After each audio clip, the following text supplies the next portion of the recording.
രവീന്ദ്ര മാഷിന്റെ ഒരു പാട്ട് പാടാൻ, രവീന്ദ്ര മാഷിന്റെ പാട്ടുകളോടാണ് എനിക്ക് ഒരുപാട് ഇഷ്ടം. എല്ലാവരുടെയും പാട്ട് ഇഷ്ടമാണ്, എങ്കിലും മാഷിന്റെ പാട്ടുകളോട് വല്ലാത്തൊരു ഇഷ്ടമാണ് കേട്ടോ.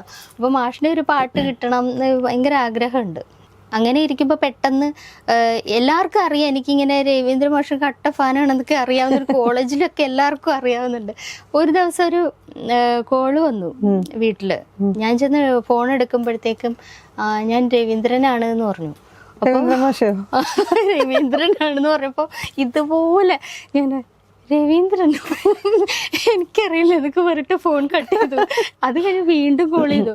ഞാൻ രവീന്ദ്രനാണ്, എന്നെ വെറുതെ പറ്റിക്കാനാണോ നീ എവിടുന്നാണ് വിളിക്കുന്നത്? ഞാൻ സാക്ഷാൽ രവീന്ദ്രനാണോ, സംഗീത സംവിധായകനാണ് എന്ന് പറഞ്ഞു. ഞാനാകെ വല്ലാത്തൊരു വിറച്ചു പോയി. ഞാൻ സോറി സാറ് ഇവിടുന്ന് ഇങ്ങനെ എന്റെ നമ്പരൊക്കെ എങ്ങനെ പ്രതീക്ഷിക്കുന്നില്ലല്ലോ. അപ്പൊ സാർ എന്താ പറയുന്നത്, ദൂരദർശനില് എനിക്കൊരു മാഷിന്റെ പ്രോഗ്രാമുകൾ വെച്ചിട്ട് സോമശേഖര മാഷ് ഒരു പ്രോഗ്രാം ചെയ്യുന്നുണ്ടായിരുന്നു ദൂരദർശൻ ചാനലില്. അതിൽ ആ സമയത്ത് ഇറങ്ങിയ ഏപ്രിൽ 19 ശരപ്പുളി മാല ചാർത്തി എന്നുള്ള ആ പാട്ട് എനിക്ക് സെലക്ട് ചെയ്ത് അവര് തന്ന പാട്ടാണത്. പക്ഷെ ഡ്യൂയറ്റ് അല്ലേ.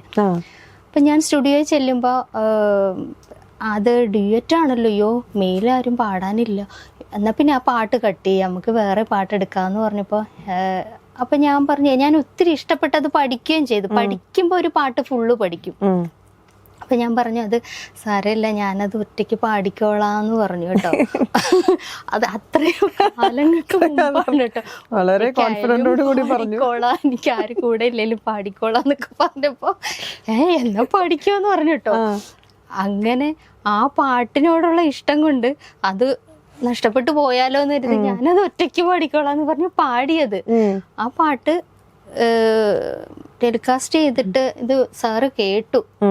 സാറ് വീട്ടിലിരുന്ന് കേട്ടു. അന്ന് ദൂരദർശൻ ചാനൽ മാത്രമേ ഉള്ളൂ, മറ്റു ചാനൽസ് വന്നിട്ടില്ലല്ലോ. അപ്പൊ സാർ അത് കേട്ടു ആ പാട്ട്. അപ്പൊ സാറ് ഡയറക്ടറെ, സ്റ്റേഷൻ ഡയറക്ടറെ വിളിച്ചു, എന്റെ നമ്പർ മേടിച്ചു. എന്നിട്ടാണ് എന്റെ ഫോണിൽ വിളിച്ചത്. സാറ് പറയുമ്പോഴാണ് ഞാൻ ഡയറക്ടറെ വിളിച്ച് നിന്റെ നമ്പർ മേടിച്ചു, അതിൽ പാടിയ ശോഭ നീയല്ലേ എന്നൊക്കെ ചോദിച്ചു.